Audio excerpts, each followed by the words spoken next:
Welcome everyone to my second channel where we take a more behind the scenes and off the cuff look at stuff I do on my main channel. Now this behind me is my 2015 McLaren P1 and you might have seen it floating down the street because it was in a giant hurricane and the water was up to here. Now we are rebuilding this car and it looks a lot different from when I got it, but it still is in its rebuilding phase. And one of the things I wanted to talk about in this episode was this. So this is the original, one of the original turbochargers for this P1, and as you can tell, it's seen some better days.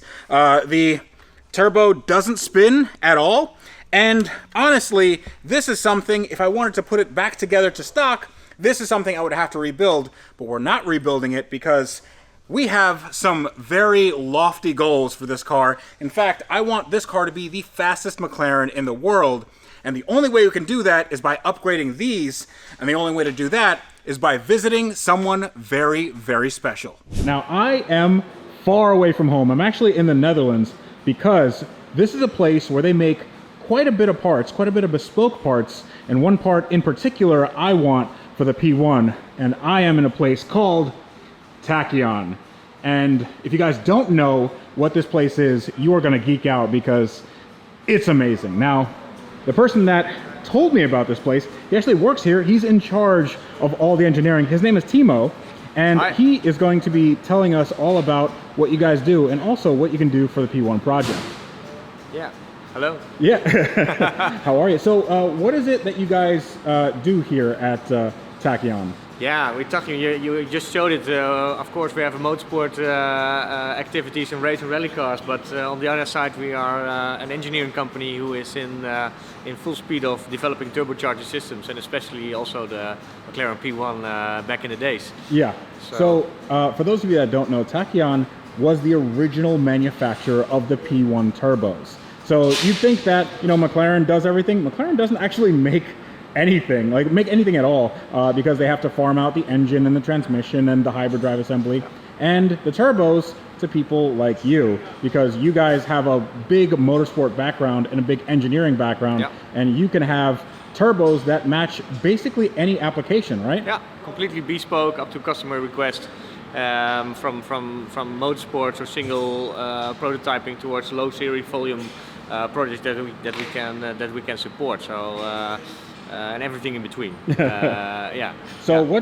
What's this thing behind you right here? That's that cool. Yeah, of course. Yeah, it's a very special car. Of course, on our motorsport team, it's an Arnold Bristol car. It's a Bristol. Bristol, yeah. Early 50s, and for example, we prepare these cars for the Mille Miglia, an Italian race. Is it actually 1,000 miles that they have to drive? I do not know. It's or is it like 1,000 Italian miles? Probably, it's good enough.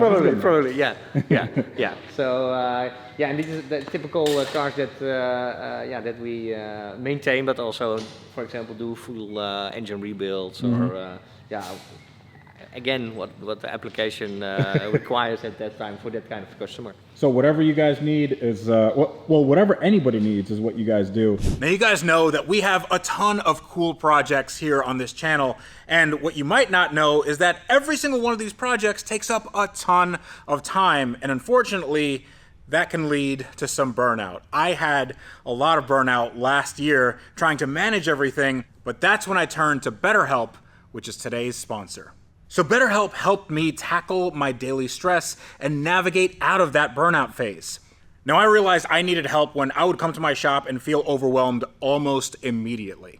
My mind was constantly running at 1,000,000 miles an hour, and no matter how much I tried, I always felt like I was letting someone down. But through my BetterHelp therapist, it helped me understand that taking some time off for myself wasn't selfish, it was necessary for my mental health. Now, it might sound really simple, but having a qualified professional explain this to you can give you some much-needed peace of mind. BetterHelp matches you with a licensed therapist tailored to your needs and preferences, offering therapy sessions via phone, video chat, or messaging. It's therapy on your terms, making it less intimidating and more accessible. And I know it's helped me immensely. I no longer feel trapped underneath my projects, and that feeling is priceless. Now, if you're feeling overwhelmed, stuck, or just need someone to talk to, BetterHelp could be the solution. Join over 4 million people who've used BetterHelp to start living a healthier, happier life. Go to betterhelp.com/2varish or select 2varish at sign up to get a special discount from my viewers. That's betterhelp.com/2varish. Go check it out. It's so worth it. It's in the link in the video description below. Here, there is a chassis for a Dakar Rally prepped Mitsubishi Pajero? Yeah. It's sorry, it's a Montero where I'm come from. I know it's Shogun or something else, but yeah, it's Pajero here, and it looks really cool. I mean, it's just a frame, but it's for the. Yeah, so this is the frame of an original Mitsubishi competed car in Dakar back in the days, and now with the classic Dakar classification, it's more and more. Used to people driving the classic the segment of the Dakar, and yeah, this car is now really full rebuilt for the event in beginning of January, of course. That's going to be insane. Yeah. So can we go upstairs and see what you guys are doing in terms of turbocharger technology? Absolutely. Let's do it. This is a turbo lab. These are turbochargers for what kind of car? This is the BMW Alpina. Yeah. Yeah. Okay, so BMW Alpina turbos, and they are bespoke to that car, and you guys manufacture everything here, right? Absolutely. So yeah, from complete design, validation, and then up to the manufacturing of these turbochargers in low series. That is that we do for this project. Yeah. So these, everything in here is like just turbo pieces and parts and stuff. Yeah. So you can see. Can I grab one of these? Yeah, of course. Okay. So grab one of these. And these are cast specifically, and you can see that they're machined. And you get these pieces, then you put these turbos together, and these are ones that you designed in-house, and then you manufacture them, and you balance them, and you do... How do you put a turbo together? I actually don't know what I'm talking about. Yeah, of course. Yeah, how do you put a turbo together? Yeah, it's a very easy part, for example, but it's a very easy process. You have a rotating part, and then of course you have your turbine, your compressor side, and but again, putting that together in a very good and quality way, it requires a little bit of production engineering and a good production process. So as you can see here, we have a production process which is capable of putting these turbochargers together, and I think the main focus is that quality level is the same of every turbocharger that we make. So this ensures that, so you have a lot of assembly steps, but also some testing steps, so pressure testing and actuator calibration settings, and then packaging, and it goes out to our different supply of the customers in this case. Okay. Yeah. And these obviously are, BMW, Alpina. These are OEM suppliers, but how did you guys get the... did McLaren come to you? Did you go, hey McLaren, we got some cool turbos, why don't you do this? Now, the good thing is that we work really closely with Mitsubishi Heavy Industries, and Mitsubishi is one of the top renowned turbocharger manufacturers, and where they are really good in technology and big numbers. We specialize, of course, in the low numbers and the low niche markets and the special projects, and so together with Mitsubishi, we talked to McLaren to see if we could develop a custom turbocharger for their P1 project at the time, and took it from there, and then things started rolling. Went into prototyping and feasibility studies, and then to a very small production number of only 375 vehicles. But because most, like, if you went to a Mitsubishi and said, hey, I'm McLaren, but I have 375 bespoke turbochargers, can you make them? And Mitsubishi goes, why would we do that? We're on the scale of hundreds of thousands of cars, not 300. Yeah, that's difficult. But for you guys, for us, it's spot on. So as I mentioned, from very low series, so one single pieces to a couple of thousand, everything in between, that is just spot on our way of developing and also on production facility. Well, let's go take a look at the product of your years-long labor with the P1. I want to see a P1 turbo. Very good. Let's see it. So what do we got in here? So this is the heart of the P1 turbocharger. Okay. Which is the cartridge, as we say. Yeah, there's a TD05 center cartridge. Yeah, absolutely. Right? Yeah, so it's oily, but that's due to the assembly process. It's pretty small. It's pretty, quite, eh? Yeah. But it's a really nice, efficient compressor wheel. So it's highly engineered. And besides that, this is for example the P1. So if people don't know how a turbocharger works, we're just going to put one together real quick. Yeah. And here's how a turbocharger is sort of put together. Yeah. So these are main components, as I just mentioned. Mm-hmm. You have the turbine side, which is the hot side of the turbocharger, where That's where the exhaust gases go. The exhaust gases go through here. They will the cartridge will be assembled like this. So the exhaust gas will spool this wheel, and it sits on the same axle as on the compressor wheel, and the compressor housing will be fitted on this side. So once the turbine side will be spooled up, the compressor will build up pressure and goes into the air intake of the engine. Very, as you can see, basic. There's some bits and pieces, of course, on the controls and on the valves, etc. But these are the main topics and components of the P1 turbocharger.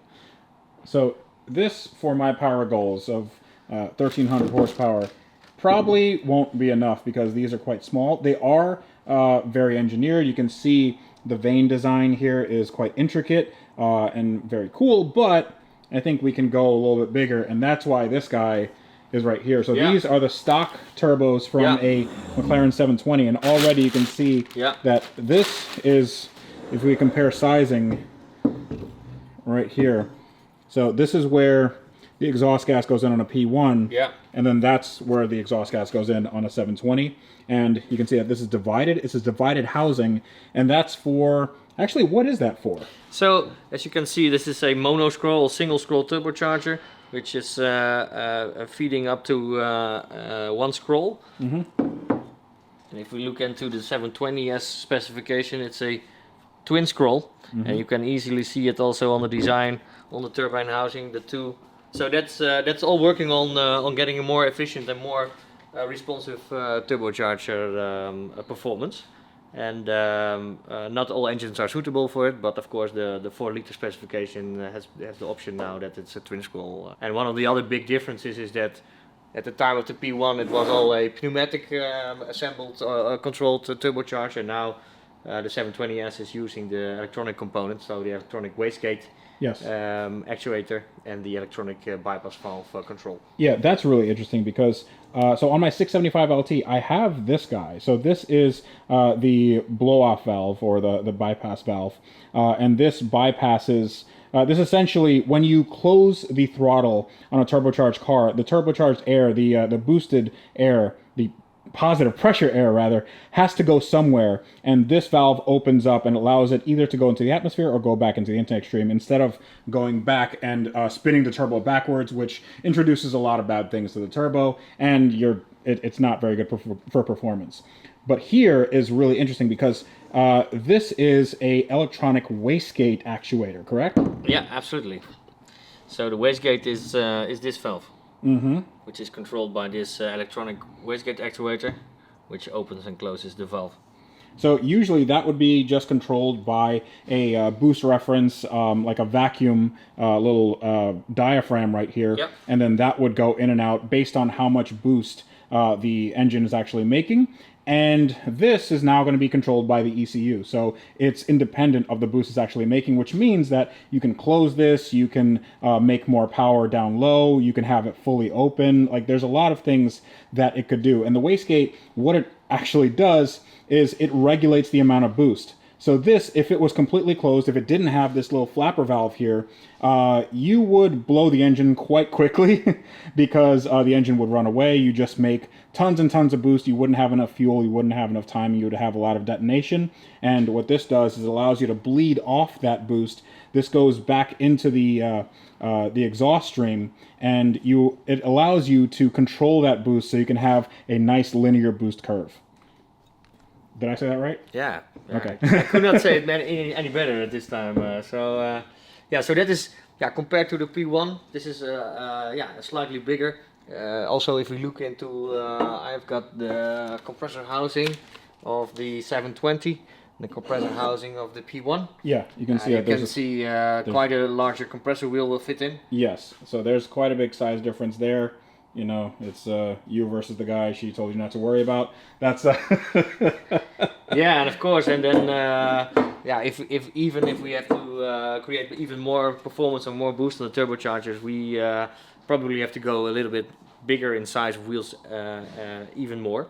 But of course, all depending on the complete engine setup and the exhaust and the packaging, what we can fit in the P1. So here's my goals. I want this car to have a better power to weight ratio than a Koenigsegg. We want to do something like 1300 wheel horsepower, which means that we're going to be exploring the limits of how much we can open this up, because the form factor, I think, has to be very similar to what we have here. Now, you guys seem to have your stuff together. You know how to do these things. And we do have 720 turbos here, and they look brand new. So I feel like we could get this done right now. Probably we can. Yeah, you got a Dremel. Let's just you know? Let's do it. Let's put it on the machine. Yeah, and, let's do it. Let's take some big wheels in, and yeah, of course, it sounds that easy, but yeah, it's absolutely not. But of course, turbocharger engineering, yeah, it takes a little bit more effort on that to get the right amount of wheel specification and the right amount of air, the right amount of time into the engine, of course. And but again, we are limited with the packaging in the engine bay of this car. So we cannot say we fit in a really big turbo and have enough air into the engine, but it probably will be a very laggy performance and an undrivable car. So we have to find the right balance between the correct wheel setup, which allows the enough air into the engine to get the peak performance, but on the other hand, it has to be as responsive enough that in low RPMs and low speeds that you have a drivable car, which is fun to drive, of course. Yes, absolutely. So this is not going to be just like a burnout machine or something. This is going to be a real, actual car. And my idea for this car was, if McLaren were to make a special edition of the P1 today that had to compete with the Koenigsegg or Pagani or Lamborghini or whatever, those really, really high-end cars, then what would it look like? And I think it's going to be what we're going to make. So you guys are going to get to work making some turbos. We're going to be back and forth with a lot of specs, with a lot of designs. And we should talk about the design aspect, because you guys do a lot of stuff. Like, this is the hardware stuff. This is what I understand, right? Yeah. You guys also do a lot of software stuff too. Absolutely. Yeah, let's go take a look at that. Very good. Actually, before we go do that, you wanna explain this? You wanna tell me what's going on here? Yeah, I think that's a really large one. So this is the P1 is a TD05 frame size, and here is a TD013L frame size. So yeah, that's a truck turbocharger. So can we fit that on two of those actually on my P1? Maybe we have to cut out a little bit of the centers, but we can do it. But it will be a look at that. But just for size reference, that's my fist, and it's like it's half of this. It's so big. And look at these wheels. These wheels they're gigantic. So I think this is what we need on my car. That's what's going to make a lot of power, right? Absolutely. Yeah. I don't think that's going to fit on my car. We will try, but a little bit bigger, yeah. Absolutely. Wonderful. This is now the benchmark. That is dope. So you got some computer models here. And that looks very familiar. That looks very much like a P1 engine bay. Is that what it is? It's the P14. The P14. Oh, that's a 720 engine bay. Yeah, so you're already way ahead. Yeah. You're already way ahead. Sorry, of us. yeah. This is the P12 turbo. But yeah, we're planning to fit it to the P14 turbo to upgrade it as a P1 Evo. Wonderful. That's super cool. So the P14, the 720S, and the P12, which is the P1, the difference is that the P14 turbo, the 720 turbo, they sit a little bit back and they sit a little bit out because they're bigger and they have a different manifold design. And what they're going to do is they're going to account for all that because they got all the computer wizardry here and they have all that data, and they're going to see what the difference is between, the power that we want versus the power that we have. And then we're going to see how big of a turbo we can fit in that space. And can you like turn this around and stuff? I don't know. I'm just really fascinated with this. Yeah. Dude, this is awesome. So this is the current P12 turbo. Mm-hmm. Yeah, we made a special P1 Evo compressor cover.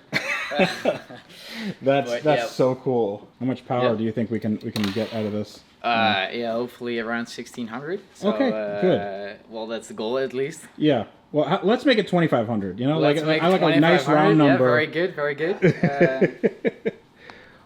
Dude, this is awesome. All right, now I'm excited. We can. You said the turnaround time was 24 hours, right? Oh yeah, probably. Yeah, of course. Yeah. Just put Well, I on mean, including brakes and stuff like that. Printing, and then. Yeah, we got Yeah, 3D I'll just prints. upload it to the 3D printer and then just a couple hours and we'll have it ready. Copy shop. Yeah. Yeah, obviously that was a joke. This is going to take quite a long time because there is actual research and development. These are the guys who made the original P1 Turbo, but we're definitely going in this direction, and this is going to be what sets this car apart power-wise.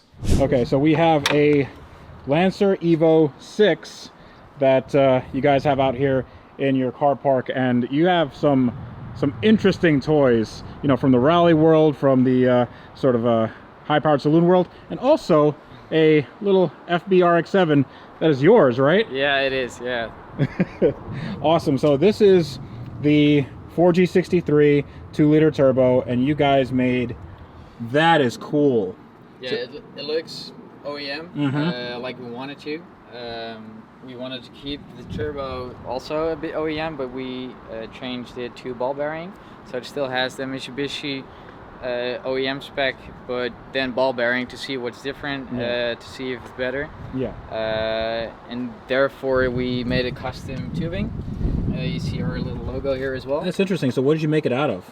It's aluminum printed and with another composite. I'm not quite sure. I can check. Wow.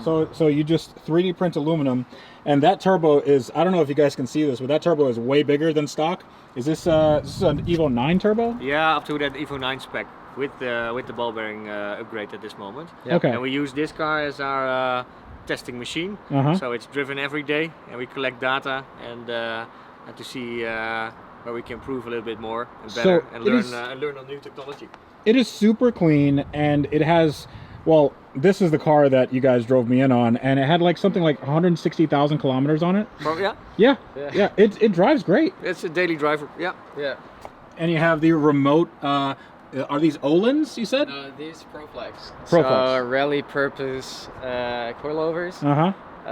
Yeah, it's just a homologation rally build, like it should. So it's a daily driven rally car. That's fine. Daily driven rally car. Yeah. It only misses a cage and a stripped interior, but the rest is just rally spec. Yeah. Wonderful. So I noticed that this wasn't right-hand drive.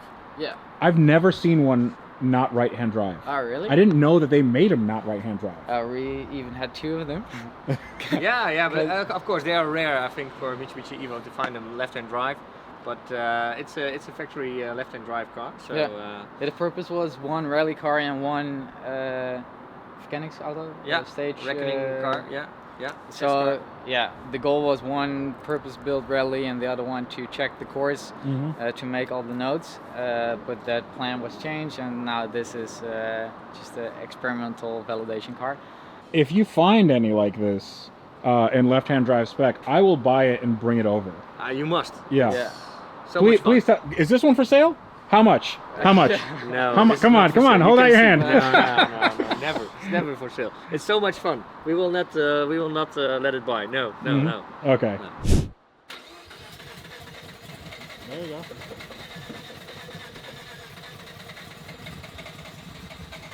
Two hours later. That's rotary life. Rotary life, baby. There we go.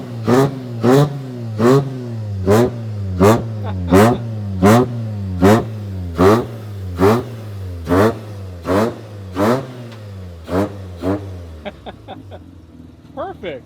Yeah. No reliability issues at all. Not at all. Normally it has 12A, now it has 13B. 13B. From the FC. Yeah. So it had injectors, but we like to keep it old school. So put on the 48 downdraft Weber, So it now has about 200 horsepower instead of 90 something. So you got a bunch of turbos in there. Why don't you just like stick a turbo on there? I hear they like turbos.